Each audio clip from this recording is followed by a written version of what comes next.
Hey there, I am celebrating Pride Month by making pride flag bunting. I'm using FPP to make these skinny strips super easy. And if you've never done FPP before, stick around. I'll show you two different ways to work with FPP patterns and also how to finish up your pride flags into bunting. Okay, we've got two copies of our FPP template. And the first thing I'm going to do is just cut them apart.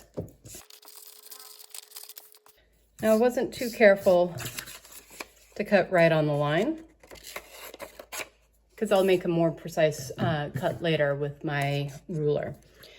When you're looking at an FPP pattern, the numbers generally refer to the sewing order. So I'm going to add the fabric for stripe 1 first, and then stripe 2 is going to come next, and so on. The weirdest thing about FPP to wrap your head around is that when you're sewing, you're looking at this side of the paper, but the fabric is actually going on the back. And so you're sewing basically a mirror image of what you see here. For our flags, it doesn't make that big of a deal because these flags with the stripes are essentially reversible, and we can put them whichever way we want. So again, I mentioned that there were two ways of doing FPP. We are going to talk about the more traditional way of doing FPP in this video, and I will cover another way of doing FPP that doesn't involve ripping paper out in the next video.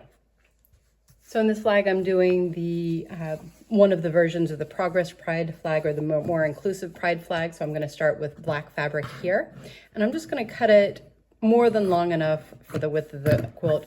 And when you're doing FPP, you're actually better off starting with a way bigger piece than you need, and you'll cut it down to size later. It makes it less stressful for cutting now, and make sure that you have plenty of fabric for your seam allowances later. So for your very first piece to attach to an FPP template, it does help to have a little bit of glue. It doesn't really matter. I really like just the washable Elmer's. And I'm going to glue it to the back, and I'm going to glue it so that I have at least 1/4 inch overhanging this rectangle that is labeled 1. So I'm not putting very much glue on the back.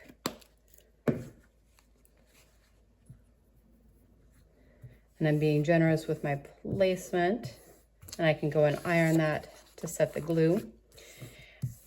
And then I'm going to take a piece of template plastic. This is just a stencil that I use for quilting sometimes, or one of those postcards that you get in the mail, the junk mail postcards you always throw away. And we're going to fold along this line. Just make that crease. And then I'm going to take my ruler. Now, you can get a specialty ruler for FPP, but you don't really need a specialty tool. And I'm just going to measure 1/4 inch out, because the line that we folded on, this line is actually our sew line. So we're just making the next step easy on ourselves by cutting our 1/4 inch seam allowance here.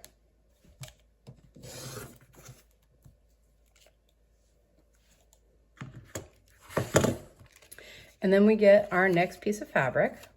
Okay, we've trimmed our 1/4 inch seam allowance here. We're going to take our next piece of fabric, and we are going to lay it such that the right sides of the fabric are together. Now, I'm using batik, so it doesn't matter so much, but if you're using a fabric that has a right side and a wrong side, the right sides of your fabric are going to go together. And I like to line them up so that those fabric edges align. And if you don't have a straight edge on this piece of fabric, that's just fine. Just make sure that it extends past that 1/4 inch seam allowance. And then what I'm going to do is I'm going to hold those two pieces of fabric so that they don't shift, and flip my paper over, and I'll sew right along that line. So before we get started sewing, a couple of things to pay attention to on your sewing machine. So I'm bringing you over here to my screen. Everybody's sewing machine is going to look a little bit different. But the first thing is the stitch that I choose actually has the needle positioned in the middle instead of when I'm piecing normally, I often position the needle to the right side for my 1/4 inch, but I want my needle in the middle. The other thing that I want to adjust is my stitch length. When we are piecing quilts normally, I use a 2mm stitch length, but for FPP, I want to reduce that at least to 1.8, but often to 1.6. And if I'm doing really detailed FPP, I might even go down to 1.4 or smaller. But for today, I'm gonna stick at 1.6 for my stitch length. So again, I've got my pieces lined up. I'm turning them over, and I'm going to sew right along the line between 1 and 2, but not only that, I'm going to extend it all the way past my seam allowance, just like I would if I'm traditionally piecing. Now remember that my needle is right at the center mark, so that's what I'm lining up with this line. I'm just using my eyes to make sure that I'm sewing right along that line.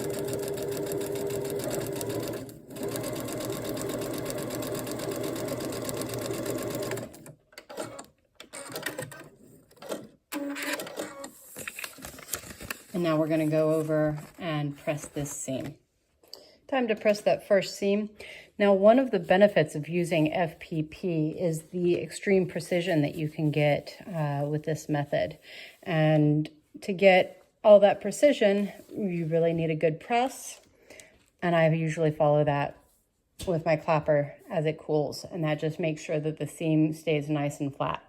Now, at this point in time, I'm going to go back and I'm going to fold along the line between 2 and 3, and I'll come and I'll trim this excess brown fabric to that 1/4 inch seam allowance. By trimming your next piece to that 1/4 inch seam allowance, it allows you, it helps you place the next piece of fabric straight along that line and help you get that 1/4 inch seam allowance without having to trim it afterwards. So we're going to add, now we're going to add our third fabric. And one of the other nice things about FPP is you don't have to cut from yardage. You can go to your scrap bin as long as, and just find scraps that are big enough. So I'm going to lay that along there. I'm not even going to bother cutting it further. And go sew. Okay, holding it on both sides. And we're going to sew along the line between 2 and 3, going all the way out to the edges of the seam allowances. All right, let's do a quick review. I just attached this blue piece of fabric. That was fabric number 7. Remember, when I'm sewing directly on the line with the paper facing me. First thing I do, take it to my pressing mat, give it a nice press so I get a nice crisp seam there. Then I'm going to turn it back over, and I'm going to fold along the line between the piece of fabric that I just sewed on and basically the line that I'm going to sew on next, because I'm going to sew on fabric piece 8 next. So I'm going to fold on that line. Take my ruler and put the folded edge of the paper right along the 1/4 inch seam allowance. Then I come and take my last piece of fabric. Here's my purple, there we go.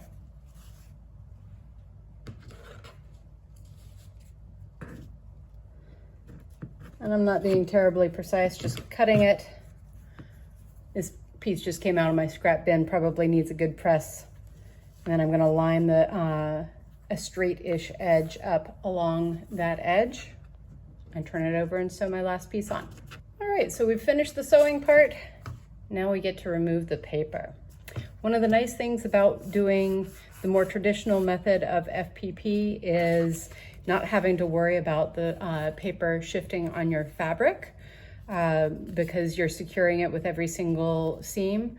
The downside is having to rip those papers out and only being able to use your template once. So you just want to be gentle with this because we don't want to rip our paper out of whack, or excuse me, stretch our fabric out of whack too much. But we're just going to, it's already perforated with our needle and it tears off pretty quickly. And then we can just shift this a little bit like this and it pulls right out and we can go into warp speed.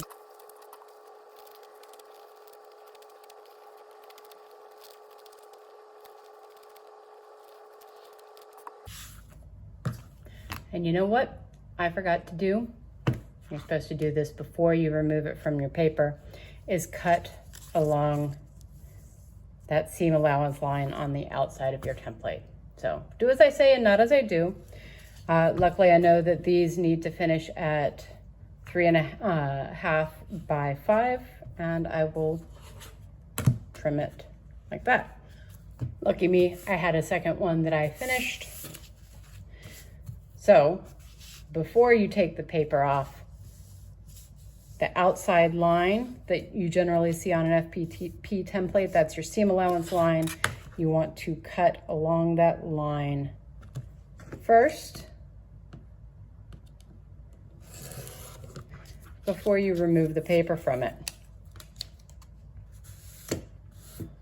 All right, check out the next video if you're interested in checking out the glue version of FPP, where you can actually reuse your paper template. Or I'll see you in the last video as we talk about finishing these pennants to make bunting.